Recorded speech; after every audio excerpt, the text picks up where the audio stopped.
রহিম। আমাদের দলের ভারপ্রাপ্ত চেয়ারম্যান, আমাদের ছাত্র দলের সাংগঠনিক অভিভাবক জনাব তারেক রহমান আর 10 মিনিটের মধ্যে ঢাকা বিশ্ববিদ্যালয়ের মাটিতে তিনি পদার্পণ করবেন। আপনারা জানেন গত 25শে ডিসেম্বর বাংলাদেশের গণতান্ত্রিক ব্যবস্থাকে শক্তিশালী করা, স্বাধীনতা, সার্বভৌমত্ব এবং গণতান্ত্রিক যাত্রার অঙ্গীকার নিয়ে জনাব তারেক রহমান 17 বছর পর বাংলাদেশে পদার্পণ করেছেন।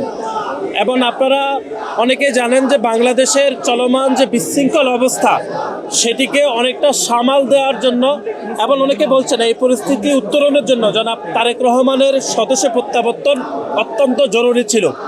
এবং তিনি গত 25শে ডিসেম্বর যে বক্তব্য দিয়েছেন, বিশেষ করে স্বাধীনতার মহান মুক্তিযুদ্ধের ইতিহাস এবং একই সাথে 7 নভেম্বর সিপাহী বিপ্লবের কথা বলেছেন, 90-এর গণঅভ্যুত্থানের কথা বলেছেন এবং চলমান প্যাসিবাদ বিরোধী যে আন্দোলন গত 17 বছর হাসিনার বিরুদ্ধে আমরা করেছি, সে আন্দোলনে হতাহত যারা শহীদ হয়েছেন তাদের কথা বলেছেন এবং জুলাই আগস্টের গণঅভ্যুত্থানে যারা শহীদ হয়েছেন তাদের কথাও বলেছেন।